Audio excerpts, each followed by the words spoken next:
Halo, selamat siang Anda pemirsa Metro TV Sumatera Utara. Sekarang ini saya berada langsung dari Hotel Sibayak Brastagi dalam program Tanya Kemenkumham. Saya akan ajak Anda untuk bertemu dengan para narasumber saya yang akan membahas tentang diseminasi layanan kewarganegaraan dan pewarganegaraan. Ikuti saya. Selamat siang Anda pemirsa Metro TV di Sumatera Utara. Kembali saya Zaki Yusuf dalam program Tanya Kemenkumham. Seperti yang saya informasikan, kalau siang hari ini kita akan membahas dalam program diseminasi layanan kewarganegaraan dan pewarganegaraan. Sudah hadir 4 narasumber saya.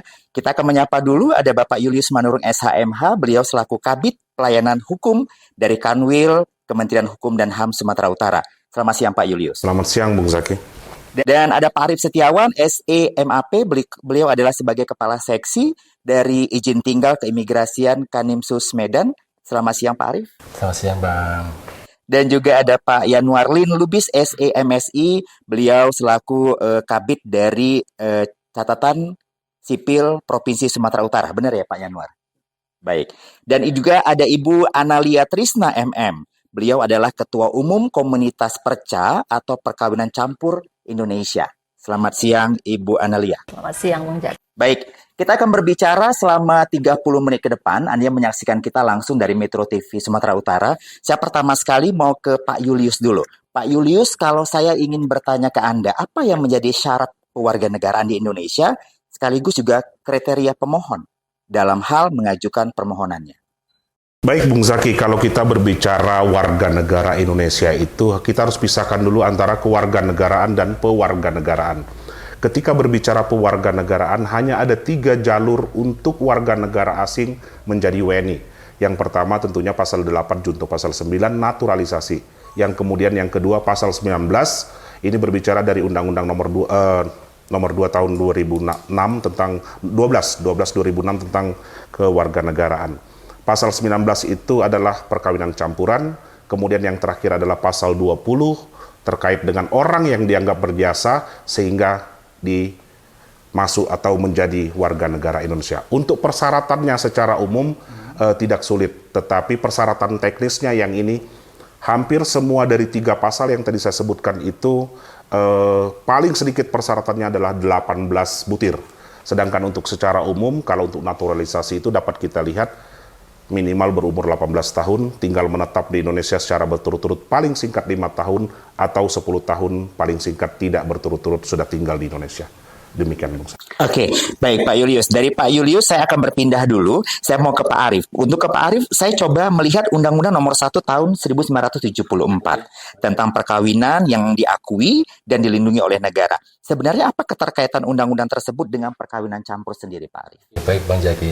Jadi keterkaitan dengan undang-undang tersebut dengan perkawinan campuran, bahwa perkawinan bagi warga negara asing dengan warga negara Indonesia yang telah diakui sah dan diakui oleh negara, itu akan mendapatkan kemungkinan nantinya bagi warga negara asing untuk mendapat hak sebagai warga negara Indonesia.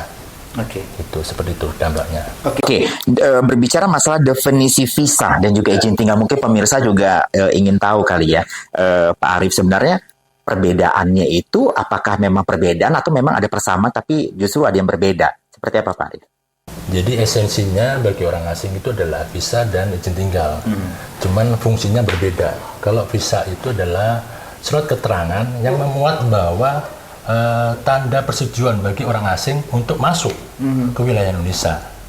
Dan itu ada menjadi dasar syarat untuk mendapatkan izin tinggal. Itu kalau visa. Untuk visa. Dan izin tinggal sendiri diberikan bagi orang asing untuk menempati suatu wilayah di daerah wilayah Indonesia seperti itu. Oke, mungkin itu.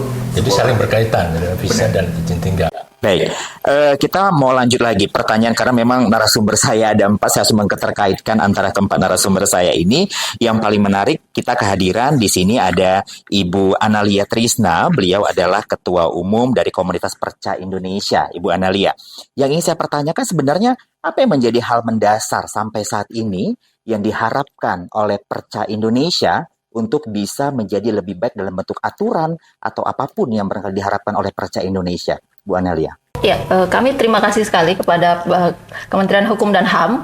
Memang aturan-aturan tentang pewarganegaraan dan kewarganegaraan itu sudah sangat bagus sekali. Namun memang sosialisasi yang harus kita gaungkan lebih masif, karena banyak dari anggota kami, karena Indonesia ini terlalu luas, Bung Jaki.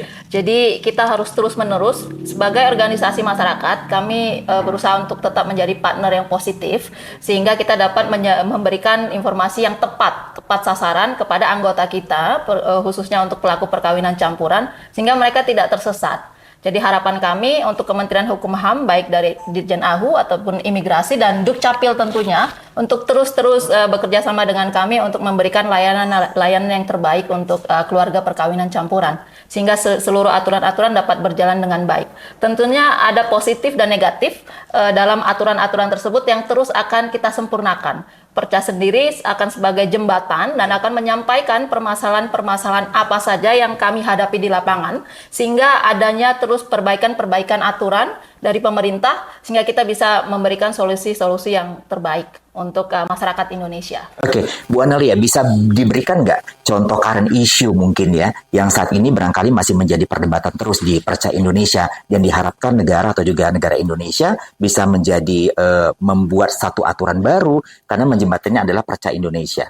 Yang paling utama adalah anak hasil perkawinan campuran. Kenapa? Karena untuk kami sendiri, anak itu punya birthright. Artinya dia tidak minta dilahirkan dari rahim saya atau dari rahim misalnya Najwa Shihab gitu ya. Jadi ketika lahir dari rahim saya, maka dia akan ada dua kewarganegaraan yang dia dapat. Jadi WNI dan WNA.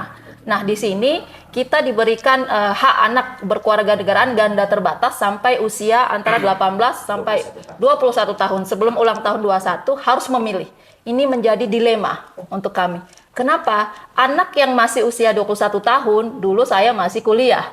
Ini bagai buah si malakama nih, Bung Jaki. Pilih ayah atau ibu ini. Jadi masih kan?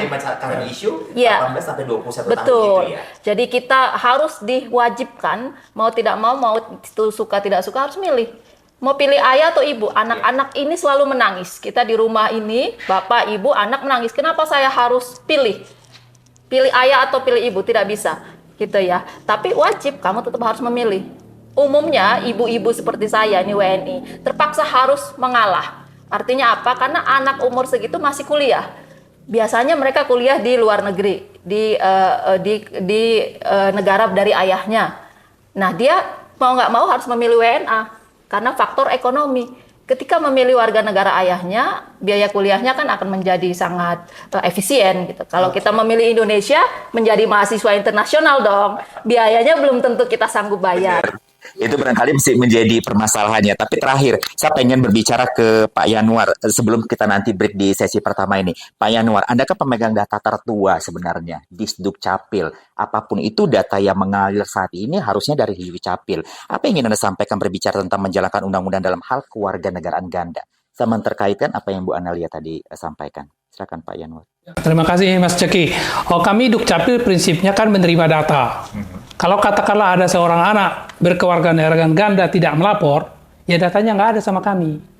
Jadi idealnya dan perlu kita sosialisasikan bersama-sama kepada komunitas anak berkewarganegaraan supaya jangan terlambat melapornya ke Dukcapil, supaya datanya ada, supaya nanti bisa semua dokumen kependudukannya tidak terlambat dan dapat tepat waktu, bisa dipergunakan untuk semua keperluannya di Indonesia. Oke, apakah di Dukcapil hanya sebatas menerima melapor atau menerima data? Di luar dari itu apa barangkali yang perlu disosialisasikan oleh di Dukcapil berbicara masalah kewarganegaraan juga pewarganegaraan? Mungkin perlu sosialisasi lebih masif terutama ke petugas-petugas kami di daerah.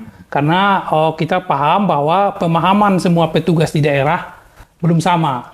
Akibat kawan-kawan itu hanya menerima undang-undang atau turunan-turunannya tidak pernah disosialisasikan secara langsung. Jadi peran kita kepada pemangku kepentingan yang lebih tinggi supaya hal ini disosialisasikan. Misalnya masih ada kawan-kawan kita yang tidak ngerti apa bedanya kewarganegaraan dan pewarganegaraan. Begitu juga apa izin tinggal tetap, apa izin tinggal terbatas. Semua istilah-istilah yang tidak ada di Dukcapil, banyak kawan-kawan Dukcapil tidak paham 100%. Karena itu tadi tidak ditemui secara langsung. Baik, Pak Yanuar, kita kembali lagi nanti di segmen kedua narasumber semuanya.